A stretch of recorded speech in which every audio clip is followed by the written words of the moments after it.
Welcome back. Up until this point, we have been discussing primarily essays, which again are a long form method of communicating detailed information through writing. But especially in academic contexts, such as in a high school classroom or a college seminar class, you're not necessarily always going to be writing essays. You may, in many instances, have to write what's known as a short answer response. Even in your daily life, you might not have the occasion or need to write a long form, extensively developed essay. And so a short answer response will suffice to communicate something through a much more shorter, less time consuming, less demanding method. Short answer responses, however, are similar to essays in terms of their structure. And so knowing how an essay is structured and organized can help us understand how best to structure and organize a short answer response. So let's be clear about our distinctions here. An essay is a multi-paragraph, long form method of written communication. As we've discussed on different occasions throughout the videos, the purpose of an essay is to go into extended detail for the purposes of communicating something to a reader.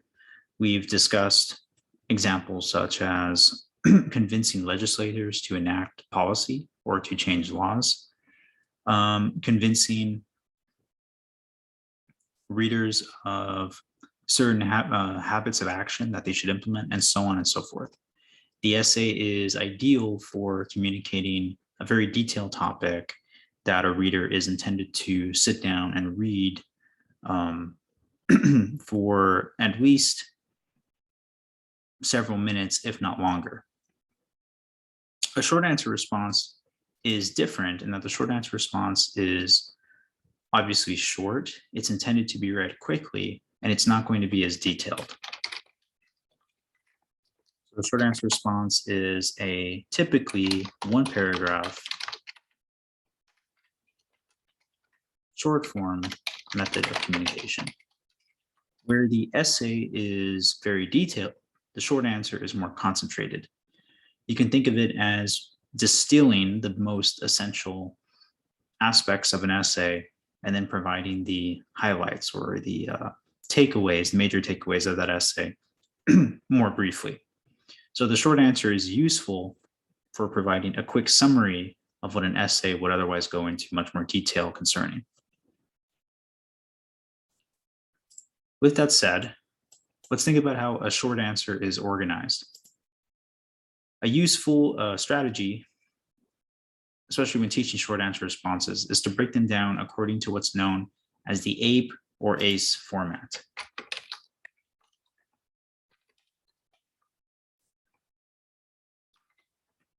This format essentially represents the following. The A stands for answering the prompt. The P and C represent proving the answer or citing evidence. And the E represents explaining how the evidence supports the answer. So in a typical short answer response, the initial sentence serves as the direct answer to whatever the prompt or question might be. The middle portion of the short answer response is dedicated to providing some kind of evidence to support the answer. This evidence can be literally anything, depending on the context. It could be a personal experience. It could be some kind of allusion or reference to pop culture, history, science. It could be a quote derived from an interview or from an article or essay. Simply depends on the context of the short answer and the rigor of the particular assignment at the time. And of course, the final part of the short answer response is dedicated to linking together the proof to the answer. Now, on occasion, there is a fourth component of the APE or ACE format. And that would turn that into the ACER or APER format. And this is simply to reflect on the relevance of the short answer response.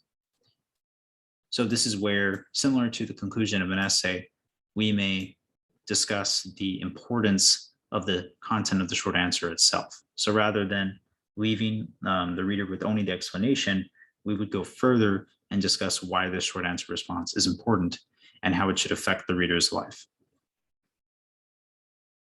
So if you've seen the other videos and you're familiar with the structure of the essays and body paragraphs, you should immediately start seeing some uncanny similarities between the structure of the short answer response and that of the essay itself, as well as the body paragraphs. So let's review again the fundamental parts of the essay. We know that the essay equals the intro, body, conclusion, which we're going to use shorthand to refer to as IBC. We know that the body of the introduction is divided into body paragraphs, each of which starts with a topic sentence, includes some kind of evidence to support whatever the topic sentence is,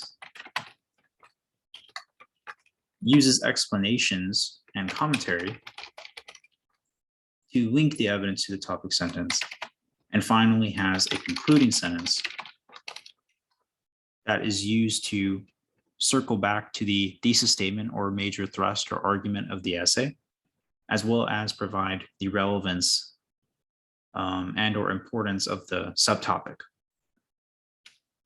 And then if we again use our APE and or ACE format for the short answer response, we have the answer to the prompt, the evidence that supports the prompt, the explanation, and in some cases, the reflection on relevance. So as one can see, there is an obvious alignment between the way an essay is structured and organized, the way the body paragraphs nested within the essay are structured and organized, and also, of course, the way that a short answer response is structured and organized. It might be useful to think of a body paragraph and a short answer response as actually sharing the identical type of structure. The answer is the topic sentence. The evidence is obviously the evidence in both. Both have an explanation and or commentary on the evidence being provided, and both can, and in many cases should, provide some kind of reflection on the relevance of the information within either the body paragraph or the short answer response. And of course, this structure connects also to the structure of the essay itself. The introduction serves as a response to some kind of prompt or need of discussion or of communication. The body itself provides evidence and explanation as well as commentary about the topic. And finally, the conclusion reflects on the relevance of the essay as a whole. Again, it is important to remember that whenever we're communicating, regardless of the genre of the communication, whether it's persuasive, informative, comedic, educational, etc., whatever form we're writing in, or even speaking in, presenting in, gesturing in, our communicative models always essentially follow this introduction, body, conclusion format. We're always trying to engage the audience's attention. We're always trying to provide examples and illustrations that will convey to the audience what we want to communicate to them. And finally, we are always trying to reinforce the importance of what we are trying to communicate to the audience in our conclusions, whatever shape or format those take. To communicate, we must use expected and easy to follow formats if we're ever going to hope to effectively communicate to our audience. We must always keep in mind that the audience is perhaps the most important component of the communicative situation, what is known as the rhetorical situation. If we're unable to reach our audience through our communication, we're failing as communicators. And so we have to always go back to square one and ensure that every part of our communicative process, every part of our rhetorical situation is designed and catered to the needs and expectations and wants of the audience. So with this video, I hope you now have a better understanding of what a short answer response is and what constitutes a short answer response. Again, if you are familiar with an essay and are familiar with the organization and structure of the body paragraph, you already are familiar with the organization and structure of a short answer response. You simply need to adapt the format and structure of the body paragraph to serve a shorter, less detail intensive form of communication. Short answer responses, although not as frequently seen in daily life as essays are, such as in newspapers, online articles, and so on, can still have a purpose outside of the classroom. Imagine you're talking to a friend or you're trying to communicate something to people who don't necessarily have the time to read a long essay. The short answer response is going to be an effective compromise to communicating important information very quickly. And if you are familiar with writing one well, you'll be able to communicate to people very efficiently, whether it's through writing or verbally. Again, I hope you now have a better understanding of short answer responses, essays, and body paragraphs in general. We will see you in the next video. Thank you again.